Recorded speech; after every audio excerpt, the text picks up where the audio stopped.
Hey guys, so welcome back. So this is the second part of the video, also final part of the video for antidepressants. So let's move on to monoamine antidepressant, another type of antidepressant known as the monoamine oxidase inhibitor. Okay, so monoamine oxidase is basically a mitochondrial enzyme, and basically you have two types of monoamine oxidase, that is A as well as a B. So monoamine oxidase A, they preferentially they metabolize serotonin, whereas monoamine oxidase B, they preferentially metabolize dopamine.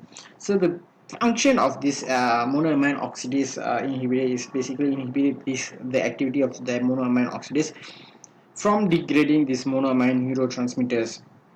So examples isocarboxazide, isocarboxazide, yeah, phenelzine, trinylcypromine, as well as silagilene.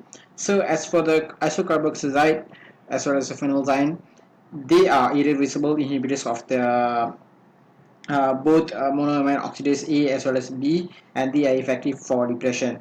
So another example is this silagilene. Where's my Okay, another example is this silagilene, and silagilene is basically a selective inhibitor of monoamine oxidase B. So it has been shown in reducing symptoms of the Parkinson's disease, which results from the depletion of the dopamine. Okay, but then they are usually the last choice of treatment. This is due to the high incidence of the drug to drug as well as drug to food interaction. So the side effects, okay, generally the side effects of the monoamine oxidase inhibitors are, okay, basically monoamine oxidase are present in the gut, and they play an important role in the breaking down of the monoamines that are ingested. So problem arises when inhibited monoamine oxidase can't metabolize tyramine, which is contained in the food that is fermented. So now the build-up tyramine is taken up into the synaptic nerve terminals, where it acts as a catecholamine releasing agent. So the release of large amount of catecholamine will eventually lead to hypertensive crisis, and this hypertensive crisis will eventually lead to stroke. So patient must be educated to avoid this tyramine rich food whenever they are taking this monoamine oxidase inhibitor. So the final antidepressant that I'm going to talk about is atypical antidepressant, and we have a few types, but we are just going to talk about the three main types in this video. So the first one that I'm going to talk about is okay. But first of all, I'm just going to talk about what is atypical antidepressants. They are agents that act at several different sites, and this doesn't exactly fit into other classes that I've mentioned, like SSRI, SNRI, or anything else that I've mentioned in the previous slides and all. So the first one that I'm going to talk about is mirtazapine, which is a very important atypical antidepressant. So mirtazapine is an alpha 2 receptor antagonist. So by blocking that presynaptic alpha 2 receptor, mirtazapine increases norepinephrine as well as serotonin release.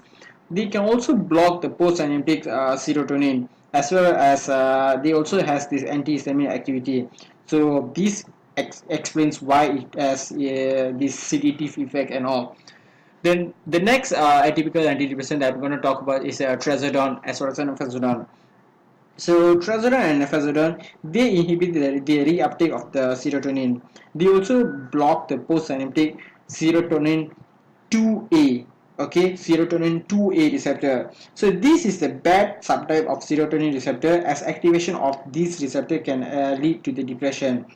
So the next function of this trazodone and nefazodone is they also antagonize the histamine 1 and alpha 1 receptor, which eventually accounts for its sedative effects. And the final one that I'm going to talk about for this atypical antidepressant is vilazodone.